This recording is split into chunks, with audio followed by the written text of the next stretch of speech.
आज हम नए चैप्टर का शुरुआत करने जा रहे हैं, है ना। तो चैप्टर का नाम है आपका राज्य एवं राष्ट्र की आय। तो हेडिंग को पहले समझेंगे हम। पहले क्या कह रहा है? राज्य एवं राष्ट्र की आय, है ना। इससे पहले आप ये जाने कि राष्ट्रीय आय, प्रति व्यक्ति आय क्या होता है। हम ये जानते हैं कि आय होता क्या है। राष्ट्र की आय से हमारा तात्पर्य यानी कि मतलब है एक देश की आय, है ना।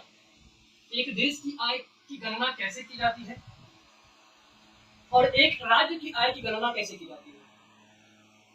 आय मतलब आपका परिश्रमिक, आपने मानसिक रूप से अथवा शारीरिक रूप से श्रम किया हुआ होता है। जैसे मानसिक रूप से वैसे जैसे आप ऑफिस में बैठ करके आप कंप्यूटर पे काम करते हैं तो मानसिक वर्क में गिना जाता है, क्योंकि आपका वहां पे उदार तो चलाना नहीं है, खेत में काम तो करना नहीं है, ज्यादातर दिमाग वहां पे काम किया, ज्यादातर दिमाग से ही काम हो रहा है ना। इसलिए ऐसे वर्ग को हम मानसिक वर्ग में यानी कि मानसिक कार्य में गिनते हैं। और ऐसे कार्य जो कार्य शरीर के द्वारा किया जा रहा है, जहां पे दिमाग की उतनी इंपॉर्टेंस नहीं है, वहां भी दिमाग लगता है, उतना इंपॉर्टेंस नहीं, ज्यादा जो भार होता है वो शरीर पर होता है। जैसे मजदूर, रूटीन काम में ज्यादा दिमाग लगाना तो है नहीं, खाली अपना जितना में जो मेहनत है शरीर से मेहनत। तो ऐसे कार्य को हम शारीरिक कार्य कहते हैं। दो प्रकार से आय आपको आप कमाते हैं। तो यहाँ पे हमने लिखा कि लोगों को अपने परिश्रम के फलस्वरूप, यानी कि उन्होंने जो मेहनत किया है उसके फलस्वरूप जो धन या वस्तु, कई बार आप देखते हैं गांव में खेत में काम करते हैं तो आपको पैसे की जगह पर कुछ आपको धान चावल ही दे दिया जाता है ना। तो धन या वस्तु, या कई बार होता है कि आपको सोना चांदी या कुछ इस प्रकार की वस्तु आपको दे दिया जाए, काम के बदले आपको प्राप्त होती है, तो उसे उसकी आय कहलाती है। क्या समझे? जैसे हम अभी काम कर रहे हैं, परिश्रम कर रहे हैं, है ना। इसके बदले जो हमको फीस मिलेगा वो मेरा क्या कहलाएगा? वो कहलाएगा मेरा परिश्रम। ये फलस्वरूप जो मिलता है उस वस्तु को क्या कहते हैं? आय कहलाएगा, है ना। आय को हम परिश्रमिक भी कहते हैं, परिश्रमिक है ना। परिश्रम करने के बाद जो फल मिलता है उसको परिश्रमिक कहते हैं या फिर आय कहते हैं। ठीक है। आय दो प्रकार का होता है। आय और कुछ और सारी चीजें आती है वो हम देखेंगे। तो आय आपका दो प्रकार का होता है। एक होता है आपका राष्ट्रीय आय और एक होता है आपका प्रति व्यक्ति आय। ठीक है। आज हम ज्यादा फोकस करेंगे राष्ट्रीय आय पे, प्रति व्यक्ति की आय आएगा उसको भी समझेंगे। ठीक है। हालांकि पहले चैप्टर में आपको प्रति व्यक्ति आय की गणना करने के लिए सिखाए थे ना कि देश की कुल जनसंख्या से वहां की जीडीपी या अर्थव्यवस्था जितनी वहां पे इनकम पैसा है उससे भाग देने पे जो फलस्वरूप हमें मिलता है उसमें प्रति व्यक्ति आय कहलाती है। समझाया था आपको बोर्ड में? तो राष्ट्रीय आय और प्रति व्यक्ति आय में आज हम गौर करेंगे राष्ट्रीय आय पर। तो राष्ट्रीय आय में सकल घरेलू उत्पाद, सकल राष्ट्रीय उत्पाद, शुद्ध राष्ट्रीय उत्पाद, इन तीनों को भी समझेंगे, है ना। इन तीनों को भी समझेंगे कि सर ये सकल घरेलू उत्पाद, राष्ट्रीय घरेलू उत्पाद और शुद्ध राष्ट्रीय उत्पाद आखिर क्या होता है। पहले हम ये देखते हैं कि राष्ट्रीय आय की गणना कैसे की जाती है। तो राष्ट्रीय आय की गणना करने में कुछ कठिनाइयां आती है। तो किन किन चीजों को, तीन चीजों को सम्मिलित किया जाता है। तो सकल घरेलू उत्पाद को हम क्या कहते हैं? जीडीपी। क्या कहते हैं? Gross domestic product.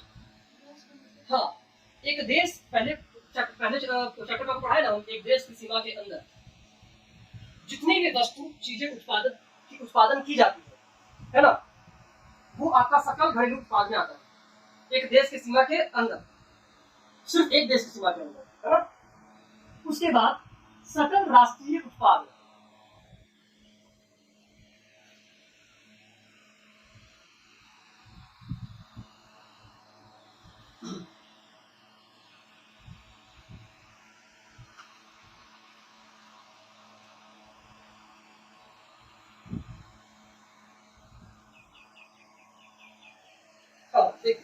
तो सकल राष्ट्रीय उत्पाद यानी कि ग्रॉस नेशनल प्रोडक्ट, इसको हम कहते हैं GNP, है ना।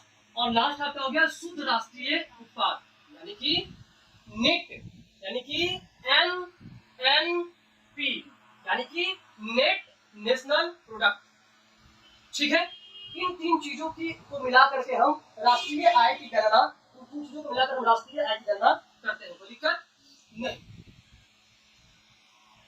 सकल राष्ट्रीय उत्पाद में देश के अंदर अथवा देश के बाहर से, देश के बाहर जो उत्पादन हुआ है या देश के बाहर से जो प्रोडक्ट हमारे यहाँ आए हैं, जैसे चाइना, अमेरिका वगैरह, हमारे यहाँ बहुत सारे प्रोडक्ट को चाइना वगैरह दूसरे भी हमारे देश में बहुत सारी चीजें आकर बेचते हैं ना, चीजों को, उत्पादित चीजों को, उसको भी जोड़ा जाता है।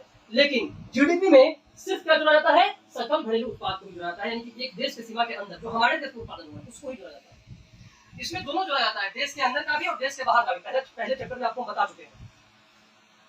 उसके बाद निकलता है शुद्ध राष्ट्रीय उत्पाद। शुद्ध राष्ट्रीय उत्पाद का मतलब कि जो हमारे देश में उत्पादित हुआ हो, जो सकल राष्ट्रीय उत्पाद जो बाहर से भी आया हो, उसके बाद इन दोनों में जो घटा दिया जाता है कि मतलब जितना चीज बाहर से आया है और मतलब घर में बना है और जितना चीज बाहर से आया है, उसमें बेसिकली हमको कितना प्रॉफिट हुआ है, कितना मुनाफा हुआ है, उसको हम कहते हैं शुद्ध राष्ट्रीय उत्पाद। कोई दिक्कत, नेट नेशनल प्रोडक्ट। बाकी फर्स्ट चैप्टर में आपको समझा चुके हैं सारी चीजें। अब आता है कि भाई इसमें कठिनाइयां, आप कोई भी काम करते हैं उसके कुछ चैलेंजेस भी होते हैं, है ना। कठिनाइयां तो हर काम में आती है। तो राष्ट्रीय आय को गिनने में कि भाई एक देश ने एक साल में कितना कमाया, राष्ट्रीय आय को गिनने में कि एक देश ने एक साल में, एक वित्तीय वर्ष में कितना कमाया, है ना, उसमें क्या क्या दिक्कतें आती है। तो राष्ट्रीय आय की गणना में दिक्कतें आती है। पहला आता है गणना में कठिनाइयां, क्या होता है, तो पहला आपका आता है आंकड़ों को एकत्र करने में कठिनाइयां। आंकड़ों को एकत्र करने में कठिनाइयां मतलब, अब देखिए इतनी सारी चीजों का उत्पादन हम करते हैं, अब सबका आंकड़ा आपको जुटाना है। कई लोग आंकड़े गलत भी बताते हैं, सही भी बताते हैं, तो गवर्नमेंट के पास बहुत दिक्कतें आती है आंकड़ों को एकत्र करने में। उसके बाद आपका दोहरी गणना की संभावना। अब जो आंकड़ा है जो आपको मिला है, उसको आप, कई बार ऐसा होता है कि उसको एक ही चीज को दो बार गिन दीजिए तो वो तो बढ़ जाएगा। अब जैसे आप गिन रहे थे कि 2 + 2 4, और फिर उसको 2 + 2 4 गिन दीजिए तो 4 4 ऐसे ही हो गया, तो इससे गलत आंकड़ा आ जाएगा ना सामने। किसी चीज को आप दो बार गिन दीजिएगा तो अंततः तो आंकड़ा गलत हो जाएगा। तो ये हो जाता है आपका दोहरी गणना की संभावना रहती है। मूल्य को मापने में कठिनाइयां। उसके बाद सबसे ज्यादा दिक्कत है कि भाई आंकड़ों को एकत्र कर लिया, बड़ा मेहनत लगा इसमें, अब सारी कंपनी से पूछे पूरे देश में कितना जीएसटी फाइल हुआ है ना, टैक्सेस आए हैं, कौन-कौन सी कंपनी ने कितना टैक्सेस दिए हैं, सब कुछ आंकड़ा हमको मिल गया। दोहरी गणना से भी हम बच गए बहुत मेहनत करके। फिर आता है कि मूल्य को मापने में कठिनाइयां। पूरे देश में अरबों रुपए की संपत्ति की खरीद और बिक्री हुई है। सिंपल भाषा में कहे तो विनिमय हुआ है, खरीद और बिक्री हुआ है ना। उसको मापने में, उसको जोड़ने में क्या कठिनाई नहीं आएगा, एक दो चीजों को जोड़ना नहीं, पूरे देश में, पूरे देश की बात हो रही है और राष्ट्रीय आय में पूरे विश्व से भी आ रहा है आपको, यानी कि सकल राष्ट्रीय उत्पाद भी आ रहा है आपको, यानी कि बाहर से आया है उसको भी जोड़कर और जीडीपी से घटाना है आपको। उसके बाद जो कठिनाई आती है आपको, वो आती है मौद्रिक विनिमय प्रणाली का अभाव। ऐसा विनिमय जो मुद्रा से हुआ ही नहीं, जो कैश से हुआ ही नहीं, अकाउंट से अकाउंट में हुआ है, उसको गिनने में बड़ा कठिनाई आता है। बैंक से पूछना पड़ता है सरकार को, भाई बताओ कि इस साल कितना तुम्हारे पास पैसा आया गया है, कौन कौन क्या किया है, कौन सा कंपनी तुम्हारे यहाँ, कौन से कंपनी तुम्हारे कंपनी के नाम से कौन तुम्हारा था, कितना उसने ट्रेड किया है। अगर ये सब चीजें पता नहीं करेगा सरकार टैक्स लेगी कैसे। जैसे 5 लाख से ऊपर आप कमाते हो सबको टैक्स देना पड़ता है ना, तो सरकार से मान लो कुछ छुपा लेगा तो इसलिए मौद्रिक विनिमय प्रणाली होता है, मुद्रा से लेन देन हुआ है, सरकार पकड़ लेती है कि भाई की दुकानदार के पास ज्यादा पैसा गया, उसके पास ज्यादा नहीं, तो बिल उतरता है। ऑनलाइन कर लिया, वस्तु से वस्तु का एक्सचेंज कर लिया, तो सरकार ऐसे में नहीं पकड़ पाती है। जैसे तुमको मेरा लैपटॉप दे दिए, मेरा लैपटॉप यहाँ पड़ा हुआ आपको दे दिए, और क्या इसके बदले तो अपना एप्पल का लैपटॉप दे दो हमको, एक जगह पे क्या हो गया, खरीद बिक्री हो गई ना, ये भी तो विनिमय कहलाया ना। लेकिन गवर्नमेंट को पता कैसे चलेगा, यहाँ पर तो हम कुछ जैसे जैसे कुछ काटे नहीं है। वही कह रहा है कि मौद्रिक विनिमय प्रणाली का अभाव अगर होता है तो भी राष्ट्रीय आय की गणना करने में बहुत कठिनाइयां सामने आती है। उसके बाद राष्ट्रीय आय में कौन कौन सी चीजें और भाग लेती है, तो लोगों की आय के द्वारा देश के आर्थिक विकास की स्थिति का आकलन किया जाता है। मतलब तो लोग जितना कमाएगा, हम और आप जितना कमाएंगे, इस देश के लोग जितना पैसा अर्न करेंगे, कमाएंगे, उतना ही इस देश का आर्थिक विकास हुआ है कि नहीं हुआ, उसी से पता चलता है।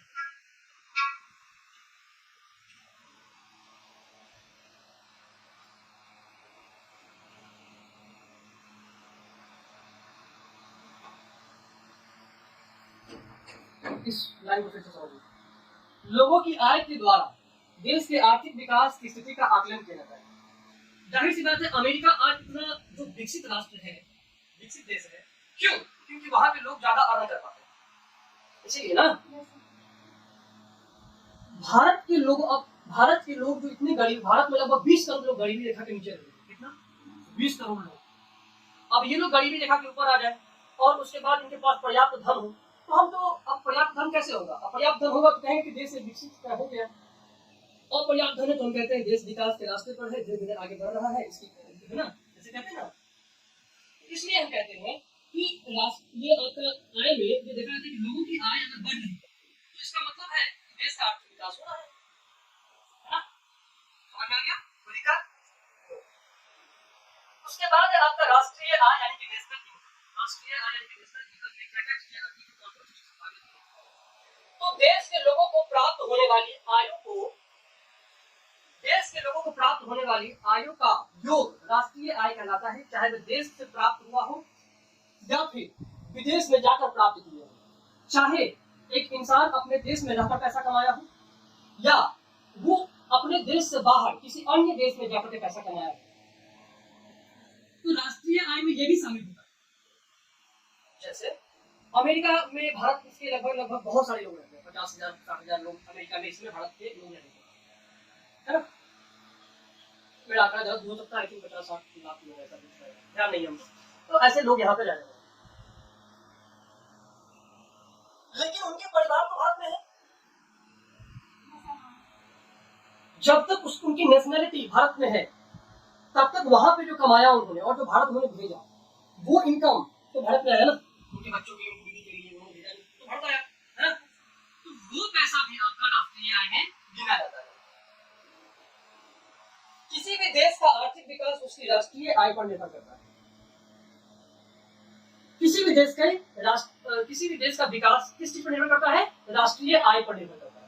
इसका मतलब क्या कि जैसे जैसे आपका राष्ट्रीय आय बढ़ेगा उस देश का विकास उतनी तेजी से। दिक्कत इतना चल रहा है, कोई दिक्कत नहीं, कोई दिक्कत। उसके बाद जो पॉइंट आता है आपका बिहार की आय यानी कि इनकम ऑफ बिहार। क्योंकि हम बिहार से बिलोंग करते हैं तो बिहार की बात हो रही है हमारे लिए, हमारे बिहार के बारे में जानना बहुत इम्पोर्टेंट है। तो यहाँ पर योजना आयोग के हिसाब से या योजना आयोग के द्वारा 2009 में एक आंकड़ा जारी किया जाता है और कहा जाता है कि बिहार में लगभग 41.4% आबादी गरीबी रेखा के नीचे है। अब देखा जाए तो लगभग आधी आबादी हमारे यहाँ तो गरीब है ना, करीब 41.4%, 41.4% हो गया तो लगभग आधी आबादी गरीब है। आ गया 9% 10% क्या होता है? लेकिन एग्जाम में आपको 41.4 लिखना है ना। प्रति व्यक्ति आय पूरे देश में सबसे नीचे है बिहार में 28 राज्य 9 केंद्र शासित प्रदेश में बिहार सबसे निचले पायदान पर। बिहार की क्या स्थिति है? सबसे बिहार की घटिया स्थिति में 2009 के आंकड़ा के हिसाब से। अभी 2023 में क्या आंकड़ा है नहीं है वो आगे पता चलेगा तो बताएंगे आपको, एग्जाम में जो लिखा है उसके हिसाब से बता। उसके बाद सामान्यतः हम यह जानते हैं कि गरीबी को जन्म देता है किसके हिसाब से? रेगुलर नर्व्स के हिसाब से। पूछते आपको एग्जाम में कि रेगुलर नर्व्स के हिसाब से गरीबी को परिभाषित कीजिए, तो गरीबी को जन्म देता है। कैसे भाई? यहाँ पर देखिए एक चक्र मैंने बनाया है कि निम्न प्रति व्यक्ति आय है। एक व्यक्ति का परिवार अगर कम कमा रहा है बहुत कम पैसा उसके पास है, तो कम बचत कर पाएगा, वो कमाई कम रहा है तो बचत क्या करेगा, है ना, कम बचत कर पाएगा बैंकों में। अब जब कम कमा रहा है तो कम विनियोग होगा, कम खरीद बिक्री करेगा। अब कम खरीद बिक्री करेगा तो निम्न पूंजी निर्माण दर होगा, पूंजी क्या निर्माण करेगा, बहुत कम निर्माण होगा पूंजी। यही चक्र सामान्यतः यहाँ लिखे, देखिए सामान्यतः चलता रहता है। अब आगे जाकर के इस गरीबी में भी कहते हैं कि गरीब टीचर में भी कमल खुलता है, ऐसा कुछ, तो भाई गरीबी में भी लोग रह करके कई बार अच्छे जॉब ले लेते हैं, मेहनत करके पढ़ाई, तो गरीबी टूट जाता है। लेकिन सामान्यतः नॉर्मल बात कर रहे हैं हम, तो अगर गरीब व्यक्ति अगर है तो कम बचत कर पाता है, कम खर्च कर पाता है, तो पूंजी का निर्माण भी कम ही कर पाएगा। अगर ठीक इसको उल्टा कर दे कि प्रति व्यक्ति आय अधिक हो, क्या हो, ज्यादा कमाता हो, तो यहाँ पे भी बचत क्या होगा, ज्यादा कर पाएगा। निम्न विनिमय, ज्यादा क्या देगा, ज्यादा विनिमय करेगा, वो पैसा ज्यादा खर्च करेगा। उसके बाद निम्न पूंजी निर्माण दर को उल्टा क्या रहेगा कि ज्यादा पूंजी निर्माण दर इसका लगेगा, उल्टा हो जाएगा। तो इसलिए आप देखते हैं कि गरीब जो अमीर व्यक्ति होते हैं सामान्यतः जब तक उसका बेटा बेटी नालायक ना निकल जाए तो वो गरीब नहीं होते। अब अंबानी का बेटा बेटी तो कभी गरीब होगा, अगर नालायकी निकल जाए कि भाई पी के सुत्ता नहीं कहीं तो अलग बात है, लेकिन अगर अच्छा उसको अच्छा पढ़ाई आप दिए हैं, अच्छी आप सारी चीजों को व्यवस्थाएं दे रहे हैं, पहले से इतना पैसा उसके पास है और शुरू से वो बिजनेस देखते हुए आगे बढ़ा है, कैसे कैसे पापा काम करते थे देखते देखते गवर्नमेंट बेसिक रखा है ना, जिसके पास पैसा है उसके पास हजारों ऑप्शन है, तो वो कभी गरीब नहीं होते। 10 जगह पैसा इन्वेस्ट किए रहते हैं जहां से उनको एक्स्ट्रा इनकम आ रहा होता है बिना काम किए हुए। आपके पास 2-4-5 करोड़ रुपया रहेगा, आप क्या कीजिएगा, बैंक में रख दीजिएगा, उस 5 करोड़ से आपको पता चलेगा 5 लाख के महीना आ रहा है, तो आप कभी गरीब होइएगा नहीं होइएगा, इंटरेस्ट आपको आ रहा है। लेकिन गरीब है तो आपके पास कुछ है ही नहीं, जो कमा रहे हैं उसको भी क्या बचाइएगा, क्या खर्च कीजिएगा, क्या पूंजी निर्माण कीजिएगा, कोई दिक्कत। तो इकोनॉमिक्स में आज के लिए इतना ही। अगले क्लास में हम पढ़ेंगे कि राष्ट्रीय आय आपको बता ही दिए हैं हम, और पढ़ेंगे हम कुछ सकल घरेलू उत्पाद, कुल राष्ट्रीय उत्पाद, शुद्ध राष्ट्रीय उत्पाद, या फिर यही खत्म कर दिया,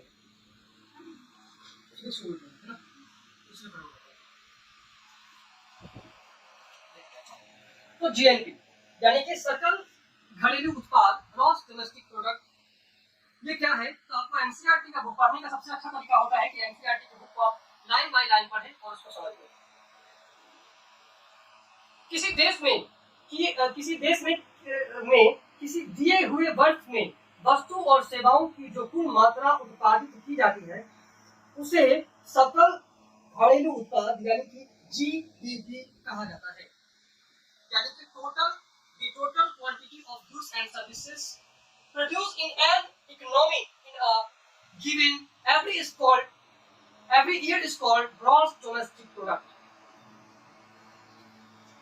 जैसा कि हम तुमको बताए कि राष्ट्रीय घरेलू उत्पाद में एक देश की सीमा के अंदर, है ना, मान लो कि ये आपका क्या है, भारत है ना, जगह है नहीं यहाँ पे, तो इस देश के अंदर, इस बाउंड्री के अंदर, है ना, इस बाउंड्री के अंदर जितने भी उत्पादन हुए हैं, चाहे वो बाइक हो, चाहे वो कार हो, चाहे वो साइकिल हो, चाहे वो कोई भी चीज हो, एक सुई से लेकर के ट्रक ट्रेन तक उत्पादन हुआ, उससे हमको जो प्रॉफिट हुआ है उसको हम कहते हैं सकल घरेलू उत्पाद। कोई दिक्कत, एरोप्लेन की, कुछ भी जो भी हमारे देश में नया बना है उत्पादन हुआ, ठीक है, वो इसमें आ जाएगा।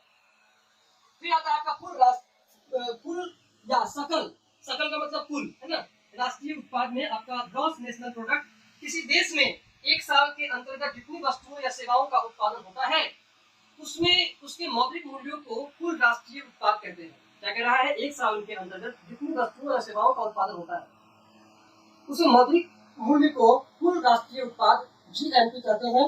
यह ध्यान रखना चाहिए कि कुल राष्ट्रीय उत्पाद यानी कि जीएनपी तथा कुल घरेलू उत्पाद जीडीपी में अंतर है। कुल राष्ट्रीय उत्पाद का पता लगाने के लिए सकल घरेलू उत्पाद में देशवासियों द्वारा विदेश में उत्पादित वस्तुओं और सेवाओं के मूल्य को जोड़ा जाता है तथा विदेशों द्वारा देश में उत्पादित वस्तुओं के मूल्य को घटाया जाता है।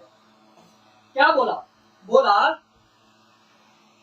कि कुल राष्ट्रीय उत्पाद को पता लगाने के लिए क्या किया जाता है, कुल राष्ट्रीय सकल राष्ट्रीय उत्पाद को पता लगाने के लिए क्या करते हैं हम, तो सकल घरेलू उत्पाद में देशवासियों के द्वारा उत्पादित वस्तुओं और सेवाओं के मूल्य को जोड़ा जाता है। यानी कि ये जो जीडीपी है, सकल घरेलू उत्पाद, जितनी भी उत्पादन हुई है, जितनी भी उत्पादन हुई है, इसमें सकल घरेलू उत्पाद में जितनी भी उत्पादन या सेवा के द्वारा उत्पादन तो वस्तु कहेगा, सेवा, इसको जोड़ा जाता है। किसमें जोड़ा जाता है? सकल राष्ट्रीय उत्पाद में जोड़ा जाता है। इसको भी जोड़ा जाता है किसमें? सकल राष्ट्रीय उत्पाद में जोड़ा जाता है, सकल घरेलू उत्पाद में।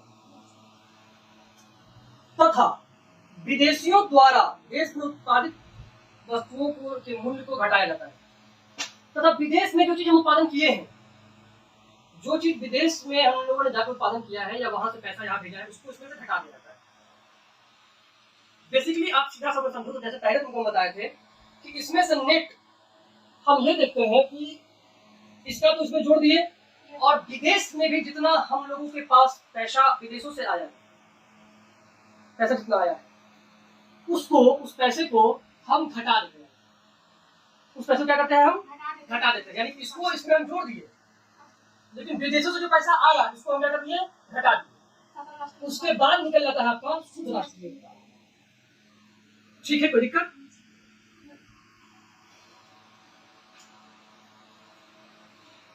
पढ़ते हैं एक बार। कुल राष्ट्रीय उत्पाद को प्राप्त करने के लिए हमें कुछ खर्च करना पड़ता है, अतः कुल राष्ट्रीय उत्पाद में इन खर्चों को घटा देने से जो शेष बढ़ता है वह शुद्ध राष्ट्रीय उत्पाद कहलाता है। इसमें ऐड करना है कि ये करने में और ये करने में कुछ खर्चा नहीं आएगा। इन सारी चीजों को करने में खर्चा नहीं आएगा। इन खर्चों को घटा करके इन खर्चों को भी निकाल दिया, उसके बाद जो बचा इसको मैनेज कर दिया। क्या मैनेज कर दिया? तो जो खर्च आया उसको हम माइनस कर दिए। इन दोनों को पता लगाने के लिए, सकल राष्ट्रीय उत्पाद और सकल राष्ट्रीय उत्पाद को पता लगाने में जो खर्च आया उसको भी माइनस कर दिए, तो निकलता है हमारे पास शुद्ध राष्ट्रीय उत्पाद। एकदम जो शुद्ध रह गया, जो देश में काम आएगा, हमारे लिए काम आएगा, है ना? हम अगली क्लास में पढ़ेंगे भारत का राष्ट्रीय आय ऐतिहासिक परिवेश। दादा भाई नौरोजी के हिसाब से राष्ट्रीय आय को कैसे परिभाषित किया गया है, और भारत का राष्ट्रीय आय ऐतिहासिक रूप से कैसा रहा, शुरू से आज तक कैसे धीरे आगे बढ़े हैं, और किन चीजों को इनमें सम्मिलित किया गया था। शुरू से आज तक हम, ये जो हमारा सफर चला 1947 के बाद, जो हम बहुत गरीब राष्ट्र में आया करते थे, आज जो हम विश्व की 5वीं इकोनॉमी है, तो कैसे भारत कितने सालों तक, 200 सालों तक भारत फूट डालो और राज्य करो की नीति अपनाकर अंग्रेजों ने भारत पर शासन किया। उपनिवेश क्या है? जब कोई ताकतवर देश अपने से कमजोर देश पर सैनिक ताकत या किसी अन्य तरीकों से अपने किसी देश को अपने कब्जे में लेकर शासन करता है, उसे उपनिवेश कहते हैं। और बैंकिंग, बीमा, परिवहन, संचार आदि अलग अलग। ठीक है। अर्थव्यवस्था की संरचना से आप क्या समझते हैं? अर्थव्यवस्था